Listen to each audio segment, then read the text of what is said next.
Telangana rising global summit లో పెట్టుబడులు వెల్లువెత్తాయి. 2 రోజులు కలిపి 5,39,495 లక్షల కోట్ల పెట్టుబడులు వచ్చాయి. తొలి రోజు 2,43,000 కోట్ల పెట్టుబడులు కాగా రెండవ రోజు 2,96,495 కోట్ల పెట్టుబడులకు ఒప్పందాలు కుదిరాయి. తెలంగాణలో 150 కోట్లు పెట్టుబడి పెట్టేందుకు గోద్రేజ్ ఇండస్ట్రీస్ గ్రూప్ ముందుకొచ్చింది. రాష్ట్రంలో డైరీ వ్యాపారాన్ని రోజుకు 5 లక్షల లీటర్ల సామర్థ్యం విస్తరించే ప్రతిపాదనపై ప్రభుత్వంతో అవగాహన కుదిరింది. 40 ఎకరాల భూమి అవసరమైన సంస్థ 2 ఏళ్లలో 300 ప్రత్యక్ష ఉద్యోగాలను కల్పిస్తామని తెలిపింది. తెలంగాణలో అత్యాధునిక ఫుడ్ అండ్ అగ్రికల్చర్ తయారీ కేంద్రం అభివృద్ధి చేయాలన్న ప్రతిపాదనపై ఫెర్టిస్ ఇండియా ప్రైవేట్ లిమిటెడ్ ప్రభుత్వంతో ఒప్పందం కుదుర్చుకుంది. 2,000 కోట్ల పెట్టుబడి పెడతామని తెలిపింది. 100 ఎకరాల భూమి అవసరమని 2 ఏళ్లలో 800కు పైగా ప్రత్యక్ష ఉద్యోగాలను సృష్టిస్తామని చెప్పింది. రాష్ట్రంలో సుస్థిర వ్యవసాయం కోసం ప్రత్యేక పంట పోషణ, బయో ఉద్దీపనలతో పాటు జీవశాస్త్రాల కోసం 200 కోట్ల ప్రాజెక్టును కూడా ప్రతిపాదిస్తోంది. 650 కోట్ల పెట్టుబడి పెట్టేందుకు కేజేఎస్ ఇండియా తెలంగాణ ప్రభుత్వంతో ఒప్పందం కుదుర్చుకుంది. పెద్ద ఎత్తున ఆహార పానీయాల తయారీ ద్వారా రాష్ట్రంలో కార్యకలాపాలను విస్తరించే ప్రతిపాదనపై అవగాహన చేసుకుంది. కంపెనీ ఏర్పాటు కోసం 44 ఎకరాల భూమి అవసరమని 2 ఏళ్లలో 1,551 ప్రత్యక్ష ఉద్యోగాలను సృష్టిస్తామని చెప్పింది. 1,100 కోట్ల పెట్టుబడితో ఎగుమతి ఆధారిత premium freeze dry coffee plant ఏర్పాటు కోసం రాష్ట్ర ప్రభుత్వంతో ఒప్పందం కుదుర్చుకుంది. తెలంగాణ కార్యకలాపాలను విస్తరించే ప్రతిపాదనపై అవగాహన చేసుకుంది. ప్లాంట్ ఏర్పాటు కోసం 15 ఎకరాల భూమి అవసరమని 2 ఏళ్లలో 1000 ప్రత్యక్ష ఉద్యోగాలను కల్పిస్తామని తెలిపింది. ఇక రిలయన్స్ కన్స్యూమర్ ప్రొడక్ట్స్ లిమిటెడ్ 1,500 కోట్లు పెట్టుబడి పెట్టేందుకు ముందుకొచ్చింది. తెలంగాణలో పానీయాలు, స్నాక్స్, మిఠాయి, ఇతర వినియోగ ఉత్పత్తులు చేస్తామని ప్రతిపాదించింది. 100 ఎకరాల భూమిలో కంపెనీ ఏర్పాటు చేసి 1000 మందికి ప్రత్యక్ష ఉపాధి కల్పిస్తామని చెప్పింది. కేన్స్ టెక్నాలజీ ఇండియా లిమిటెడ్ కూడా 1000 కోట్ల పెట్టుబడి పెట్టేందుకు ముందుకొచ్చింది. ప్రస్తుత విస్తరణలో భాగంగా ఎలక్ట్రానిక్స్ కాంట్రాక్ట్ తయారీ సేవలు ప్రారంభిస్తామంది. జేసీకే ఇన్ఫ్రా ప్రాజెక్ట్స్ లిమిటెడ్ 9,000 కోట్ల పెట్టుబడులు పెడతామని తెలిపింది. డేటా సెంటర్ సౌకర్యాలు, అనుబంధ మౌలిక సదుపాయాల సేవల కోసం సంస్థను ఏర్పాటు చేసి 2,000 ఉద్యోగాలను సృష్టిస్తామని చెప్పింది. తెలంగాణలో 3 దశల్లో 2,500 కోట్ల పెట్టుబడి ప్రతిపాదనతో RCT energy India private limited ఒప్పందం చేసుకుంది. 16,000కు పైగా ప్రత్యక్ష ఉద్యోగాలను కల్పిస్తామని వెల్లడించింది. తెలంగాణలో 6,750 కోట్ల పెట్టుబడితో క్లీన్ ఎనర్జీ ఆధారిత 50 మెగావాట్ల డేటా సెంటర్ ఏర్పాటుకు అక్విలాన్ నెక్సస్ లిమిటెడ్ ముందుకొచ్చింది. 125 ఎకరాల స్థలంలో hyper scale data centre campus ను అభివృద్ధితో పాటు అదే ప్రాంతంలో బ్యాటరీ ఎనర్జీ స్టోరేజ్ సిస్టమ్ ను నెలకొల్పుతామంది. ఇక ఇన్ఫాకీ డేటా సెంటర్ పార్కులు ఏర్పాటు చేస్తామంది. ఇందుకోసం 150 ఎకరాల భూమి అవసరమవుతుందని చెప్పింది. మొత్తం మౌలిక సదుపాయాల కోసం 70,000 కోట్ల పెట్టుబడి అవసరమని తెలిపింది. 1,800 కోట్ల పెట్టుబడులు పెట్టేందుకు హెచ్ఈరో గ్రూప్ ముందుకొచ్చింది. రాష్ట్రంలో ఫార్మా సౌకర్యాలను ఏర్పాటు చేయాలని ప్రతిపాదిస్తోంది. రాబోయే 2 ఏళ్లలో 9,000 ఎక్కువ ప్రత్యక్ష పరోక్ష ఉద్యోగాలు కల్పిస్తామని వెల్లడించింది.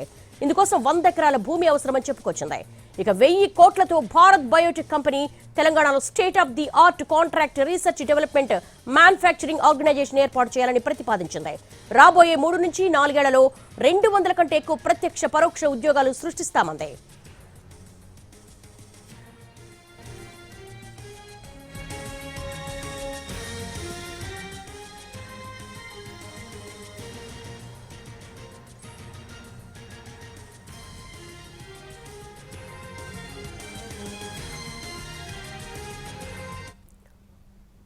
తెలంగాణలో 150 కోట్ల పెట్టుబడి పెట్టేందుకు సంస్థలు ముందుకొచ్చాయి. అసలు రెండవ రోజు పెద్ద ఎత్తున పెట్టుబడుల వెల్లువ వస్తోంది. దీనికి సంబంధించి తెలంగాణ ఇన్పుట్ ఎడిటర్ దొంతు రమేష్ అడిగి మరిన్ని వివరాలు తెలుసుకుందాం. రమేష్, తెలంగాణ రాష్ట్ర సర్కారు ఏదైతే ఎక్స్పెక్ట్ చేసిందో అది సక్సెస్ అయినట్టుగానే భావించవచ్చా? పెద్ద ఎత్తున పెట్టుబడులు వస్తున్నాయి. తెలంగాణ ప్రభుత్వం అనుకున్న లక్ష్యాన్ని నెరవేరడానికి కొద్ది దూరంలో ఉంది. భారీ పెట్టుబడులు ఆకర్షించాలని ఈ గ్లోబల్ సమ్మిట్ పెట్టింది. తెలంగాణ రైజింగ్ పేరుతో 2047 వరకు $3 ట్రిలియన్ పెట్టుబడిని పెట్టాలని యోచించింది. ఈ నేపథ్యంలోనే ఖచ్చితంగా ఆ లక్ష్యాన్ని చేరే దిశగా తెలంగాణ ప్రభుత్వం భారీ పెట్టుబడులు వస్తున్నాయి. ఒకటో రోజు రెండో రోజు చూస్తే మనకు మొత్తం 5,39,495 కోట్ల పెట్టుబడులు ఇప్పటి వరకు లభించాయి. తొలి రోజు పెట్టుబడులు చూస్తే 2,43,000 కోట్ల పెట్టుబడులు వస్తే ఇక రెండో రోజు 2,96,000 కోట్ల పెట్టుబడులు వచ్చాయి. గ్రీన్ ఎనర్జీ, ఏవియేషన్ రంగంలోనూ వివిధ రంగాల్లో ప్రధానంగా పవర్కు సంబంధించిన సెక్టార్లో భారీ పెట్టుబడులు కూడా వచ్చే దిశగా ఐటీ సెక్టార్తో పాటు పవర్ సెక్టార్ కూడా పోటీపడి ఈసారి పెద్ద ఎత్తున పెట్టుబడులు కూడా స్వీకరించింది. ప్రధానంగా గ్లోబల్ ఇండస్ట్రీ గ్రూపు, అదేవిధంగా గాద్రేజ్ గ్రూపు వివిధ రకాల కంపెనీలు కూడా ముందుకొచ్చి భారీ పెట్టుబడులు పెట్టడానికి వచ్చింది. ట్రంప్ మీడియా వినోద రంగంలోనూ ఎంటర్టైన్మెంట్ రంగంలోనూ భారీ పెట్టుబడులకు కూడా ట్రంప్ మీడియా కూడా నిన్న పెట్టుబడులు పెట్టింది. ఈరోజు కూడా ప్రధానంగా ఈరోజు హెల్త్ కేర్ రంగంలో, ఐటీ రంగంలోనూ, సినిమా ఇండస్ట్రీ ఎంటర్టైన్మెంట్ రంగంలోనూ పెట్టుబడుల కోసం ప్రయత్నం చేసింది. ఆ ప్రయత్నం ఫలించింది. ఇప్పుడు కొద్దిసేపటి క్రితం సినిమా ఇండస్ట్రీ పెద్దలతో అల్లు అరవింద్, అదేవిధంగా బాలీవుడ్ నుంచి వచ్చిన కొంతమంది చాలామంది ప్రముఖులు ఉన్నారు. వాళ్ళతో పెద్ద ప్యానల్ డిస్కషన్ నడుస్తుంది. దానికి సంబంధించి ఎంటర్టైన్మెంట్ రంగానికి తెలంగాణ ఏ విధంగా ఆవిష్కరింది, కేవలం భూములు ఇవ్వడమే కాదు, ఇక్కడ స్కిల్ ఉంది. చాలామంది సినిమాలు తీసే పెద్ద దర్శకులు ఉన్నారు, సినిమాలకు పెట్టుబడులు పెట్టే నిర్మాతలు ఉన్నారు, అదేవిధంగా టెక్నీషియన్స్ ఉన్నారు. వీళ్ళందరితో కలిపితే గ్లోబల్ ప్రపంచంలోనే తెలంగాణ, హైదరాబాద్ ఒక పెద్ద సినిమా రంగానికి పెద్ద తోడ్పాటు అందించినట్లు అవుతుంది. కేవలం భూమిచ్చి చేతులు దులుపుకోవడం కాదు, వివిధ రంగాలకు సంబంధించిన స్కిల్ ఉన్నారు. ఈ స్కిల్ని ఉపయోగించుకొని దాన్ని సినిమా రంగంలో ఏ విధంగా ముందుకు తీసుకెళ్లాలన్న అంశానికి సంబంధించి పెద్ద ఎత్తున చర్చ జరుగుతుంది. ఆ చర్చ కూడా ఫలప్రదమయ్యే అవకాశం కనిపిస్తుంది. అమీర్ ఖాన్, సల్మాన్ ఖాన్ లాంటి వాళ్లకు ఇప్పటికే భూములు ఇవ్వడానికి సిద్ధంగానో వాళ్ళు కూడా ఎంటర్టైన్మెంట్ రంగంలో ఇక్కడ ఉన్న అవకాశాలను, గతంలో ఇక్కడ ఉన్న సినిమా హైదరాబాద్కు మద్రాస్ నుంచి సినిమా ఇండస్ట్రీ తరలి వచ్చినప్పుడు ఏ విధంగా ఈ సినిమా ఇండస్ట్రీ హైదరాబాద్లో అభివృద్ధి చెందిందో అంతకంటే 100 రెట్లు ఎక్కువగా అభివృద్ధి చెందడానికి ఆస్కారం కల్పించే విధంగా ఇక్కడ సినిమా ఇండస్ట్రీ తీర్చిదిద్దాలనేది లక్ష్యం ప్రభుత్వం ఉంది. ఆ ప్రభుత్వం ఆ మేరకు కృషి చేస్తుంది. ప్రధానంగా మనం ఇప్పటివరకు ఈరోజు కనుక ఒక పెట్టుబడులను కనుక చూస్తే తెలంగాణలో డైరీ విస్తరణ కోసం ఎంఓయూ కుదుర్చుకుంది గాద్రేజ్ ఇండస్ట్రీ గ్రూప్. అదేవిధంగా రోజుకు 5 లక్షల సామర్థ్యం గల మిల్క్ని ప్లాంట్ను తయారు చేయడానికి కూడా ఇప్పటికే రెడీ అయింది. పెట్టుబడి దాదాపు 150 కోట్లు పెట్టడానికి రెడీ అయింది. అదేవిధంగా భూ ఆవశ్యకతకు సంబంధించి భూమి 40 ఎకరాలు కావాలి. ఆ 40 ఎకరాలు ఇవ్వడానికి ప్రభుత్వం ఎంఓ కుదుర్చుకుంది. 2 సంవత్సరాల్లో దాదాపు 300 ప్రత్యక్ష ఉద్యోగాలు కేవలం గాద్రేజ్ కంపెనీ నుంచి ఇవ్వడానికే రెడీ ఉంది. అదేవిధంగా పెర్టిస్ ఇండియా ప్రైవేట్ లిమిటెడ్ ఆధునిక food and agriculture centre and research and development centre పెట్టడానికి కూడా ముందుకొచ్చింది. గ్రీన్ఫీల్డ్ రేర్ షుగర్ల తయారీ సదుపాయం, వివిధ రకాల రసాయనాల తయారీ కానీ ఈ ఇండస్ట్రీ పనిచేస్తుంది. మొత్తం 2000 కోట్ల పెట్టుబడి పెట్టడానికి ఈ ఇండస్ట్రీ ముందుకు వచ్చింది. ఫేజ్ 1లో 500 కోట్లు, ఫేజ్ 2లో 1500 కోట్లు, మొత్తం 100 ఎకరాల భూమి ఇవ్వడానికి ప్రభుత్వం కూడా రెడీగా ఉంది. మొత్తం 2 సంవత్సరాల్లో దాదాపు 1000 ఉద్యోగాలు ప్రత్యక్షంగా కల్పించడానికి ప్రభుత్వం ముందు ఎంఓయూ కుదుర్చుకుంది. కేవలం ఇక్కడ భూములు ఇవ్వడమే కాదు, ఇండస్ట్రీ పెట్టడమే కాదు, ఇక్కడ తెలంగాణ యువతకు ఉద్యోగ అవకాశాలు కల్పించేది. ఆ ఉద్యోగ అవకాశాలతో పేదరికం వెళ్ళాలి. ఇక్కడ తెలంగాణ ఏ లక్ష్యంతో ఏర్పడిందో ఆ లక్ష్యం దిశగా కేవలం గవర్నమెంట్ సెక్టార్లే కాకుండా ప్రైవేట్ సెక్టార్లో భారీగా ఉద్యోగాలు కల్పించడం ద్వారా తెలంగాణ ప్రభుత్వం లక్ష్యం నెరవేరాలనే ఉద్దేశంతోనే ఈ పెట్టుబడులను ఆకర్షిస్తుంది. కేజేఎస్ ఇండియా కూడా భారీగా తెలంగాణలో పెట్టుబడి పెట్టడానికి ముందుకొచ్చింది. ఫుడ్ అండ్ బెవరేజెస్ తయారీ యూనిట్ విస్తరణకు కానీ ఇక్కడ పెట్టుబడి పెట్టడానికి దాదాపు 650 కోట్ల పెట్టుబడి పెట్టడానికి ఈ సంస్థ ముందుకొచ్చింది. 44 ఎకరాలు ఇవ్వడానికి ఆల్రెడీ ఇప్పటికే ప్రభుత్వం ఒప్పందం కుదుర్చుకుంది. దాదాపు 2 సంవత్సరాల్లో 1500కు పైగా ఉద్యోగాలు ఇవ్వడానికి రెడీగా ఉన్నామంటూ ఈ సంస్థ ఒప్పందం కుదుర్చుకుంది. ప్రధానంగా అదేవిధంగా vintage coffee and beverages limited కూడా ఫుడ్ ప్యాకింగ్, ఫుడ్ ఇండస్ట్రీని కూడా ఏ విధంగా డెవలప్ చేయాలి, ఇక్కడ పెరుగుతున్న అవసరాలు, సిటీ భారీ విస్తరణ జరిగింది. అదేవిధంగా 6-7 కార్పొరేషన్లు విలీనం చేస్తూ జిహెచ్ఎంసీ పరిధిని కూడా పెంచారు. ఇప్పుడు భారత్ ఫ్యూచర్ సిటీలో ఏ విధంగా ఉద్యోగ అవకాశాలు కల్పించాలి, ఇక్కడ ద్వారా హైదరాబాద్ దాదాపు 2 కోట్ల మంది ప్రజలు కేవలం జిహెచ్ఎంసీ పరిధిలోనే ఉండే అవకాశం ఉంది. వాళ్ళకి సంబంధించి ఫుడ్ అండ్ బెవరేజ్ రంగంలో కూడా భారీగా విస్తరణ చేపడితే ఇక్కడ ఉపాధి అవకాశాలతో పాటు మనకు కావాల్సిన వస్తువులు దొరుకుతాయి, కావాల్సిన ఫుడ్కి సంబంధించిన ధరలు కూడా అందుబాటులో ఉండే విధంగా ఇవన్నీ కూడా పనికొస్తాయనేది ప్రభుత్వ లక్ష్యంగా కనిపిస్తుంది. ఈ కంపెనీ దాదాపు 1100 కోట్ల పెట్టుబడి పెట్టడానికి ముందుకు వచ్చింది. 15 ఎకరాలు ఇవ్వడానికి ప్రభుత్వం ఆల్రెడీ ఒప్పందం కుదుర్చుకుంది. 1000 ప్రత్యక్షంగా పరోక్షంగా కాకుండా ప్రత్యక్షంగా 1000 ఉద్యోగాలు కల్పిస్తామని కూడా ఈ సంస్థ హామీ ఇచ్చింది. రిలయన్స్ కన్జ్యూమర్ ప్రొడక్ట్స్ లిమిటెడ్ కూడా ఫుడ్ అండ్ మల్టీ ప్రొడక్ట్స్ తయారీ యూనిట్ను కూడా ప్రారంభించడానికి 1500 కోట్లు పెట్టుబడి పెట్టింది.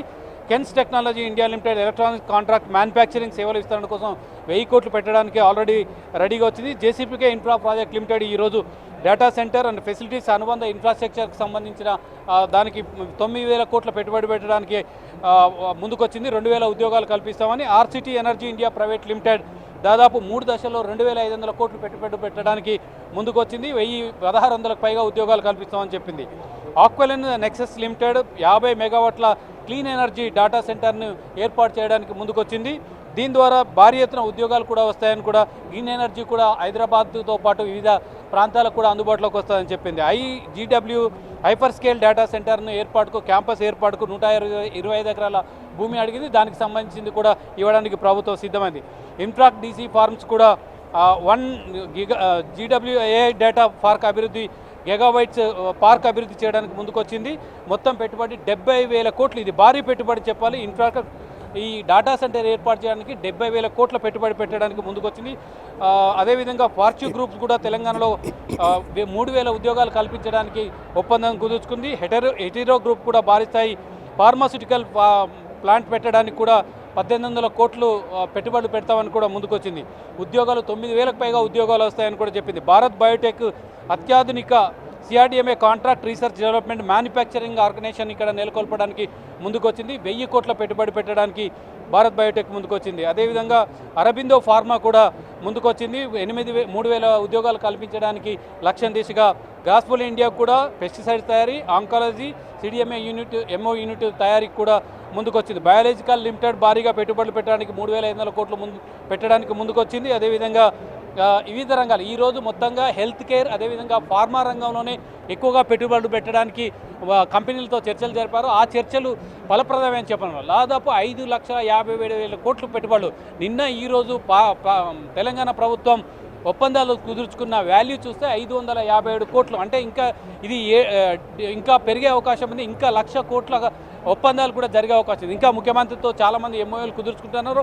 IT రంగంలోని, ఫార్మా రంగంలోని, హెల్త్ కేర్ రంగంలో కానీ దాదాపు భారీ ఎత్తున పెట్టుబడులకు అవకాశం ఉంది. ఆ పెట్టుబడులను ఆకర్షించడానికి తెలంగాణ ప్రభుత్వం రెడీ అయింది. ఇక ఇదంతా ఈ ఒప్పందాలు కుదుర్చుకున్న తర్వాత, ఇప్పటికే ఈ కంపెనీలతో సంప్రదింపులు జరిపిన తర్వాత ఇక విజన్ డాక్యుమెంట్ని ముఖ్యమంత్రి ఈరోజు సాయంత్రం రిలీజ్ చేస్తారు. విజన్ డాక్యుమెంట్లో ఏ రకమైన అవకాశాలు ఉన్నాయి, తెలంగాణలో కేవలం ఇక్కడ ఈ భారత్ ఫ్యూచర్ సిటీలో పెట్టుబడులు పెట్టడం మూలంగా కంపెనీలకు కానీ బయట నుంచి పెట్టుబడులకు కానీ ఏ విధమైన స్కోప్ ఉంది, ఫ్యూచర్లో దీన్ని ఏ విధంగా అభివృద్ధి చెందబోతున్నాం, రూరల్ సెక్టార్, సెమీ అర్బన్, అదేవిధంగా అర్బన్ సెక్టార్ని ఏ విధంగా తెలంగాణలో డెవలప్ చేస్తాం, ఆ డెవలప్మెంట్ పరిశ్రమలకు ఏ విధంగా తోడ్పాటు అందిస్తుంది, తద్వారా పెట్టుబడులు పెట్టిన వాళ్ళు కూడా లాభాలు ఆర్జించే దిశగా ఏ విధంగా ముందుకు వెళ్తారు, మౌలిక సదుపాయాలు ఏ విధంగా ఉన్నాయి, టూరిజం ఏ విధంగా ఉంది, ఇన్ఫ్రాస్ట్రక్చర్ ఏ విధంగా ఉంది, మౌలిక సదుపాయాల కల్పనకు ఇక్కడ ఎయిర్పోర్ట్, ఇంటర్నేషనల్ ఎయిర్పోర్ట్ ఉంది, అదేవిధంగా అనేక రకాల కేంద్ర ప్రభుత్వ సంస్థలు కూడా ఉన్నాయి. వీటన్నిటిని కలుపుకొని భారీగా పెట్టుబడులు పెడితే అది ఖచ్చితంగా పరిశ్రమలు పెట్టిన వారికి, అదేవిధంగా ఎంటర్టైన్మెంట్ ఇండస్ట్రీని ఇక్కడ పెట్టిన వారికి, స్కిల్ డెవలప్మెంట్ యూనివర్సిటీని కూడా ఇక్కడ నెలకొల్పుతున్న నేపథ్యంలో మ్యాన్ పవర్ కొరత కూడా ఉండదు. కాబట్టి ఖచ్చితంగా ఇవన్నీ కూడా అవకాశాలకు తెలంగాణ ఒక హబ్గా మారుతుంది. కేవలం భారతదేశంలో కాదు, ప్రపంచంలోనే తెలంగాణ ఒక హబ్గా మారుతుంది. అందులో పెట్టుబడులు పెట్టాలని ఆ విజన్ డాక్యుమెంట్లో ముఖ్యమంత్రి రేవంత్ రెడ్డి ఆవిష్కరించబోతున్నారు. ఇంతకుముందు మనం చూస్తున్నాం, గ్లోబల్ ఎకనామిక్ ఫోరం అంటే దావోస్లో జరిగేది. దావోస్లోకి పోయి మన రాష్ట్రంతో పాటు దేశ నలుమూలల నుంచి కూడా ఎవరైతే ఆ రంగంలో ఉన్నారో వాళ్ళు పెట్టుబడులు పెట్టి మీ అవకాశాలు కల్పిస్తామని దావోస్లో పెట్టుబడులను ఆకర్షించే ప్రయత్నం చేస్తారు. కానీ దేశం నలుమూలల 44 దేశాలకు సంబంధించి 150 మందికి పైగా ప్రతినిధులను ఇక్కడికి ఆహ్వానించి తమ దగ్గర పెట్టుబడులు పెడితే ఏ విధంగా ఉంటుంది, ఎలాంటి లాభాలు ఆర్జిస్తాయనే విషయంలోనే ఇక్కడ తెలంగాణ ప్రభుత్వం అనుకున్న లక్ష్యం నెరవేరే దిశగా ఖచ్చితంగా ఈ రోజుకు 1,00,000 కోట్లు పెరిగితే దాదాపు 6 లక్షల కోట్లకు పైగా పెట్టుబడులను ప్రభుత్వం ఆకర్షించే అవకాశం స్పష్టంగా మనకు కనిపిస్తుంది.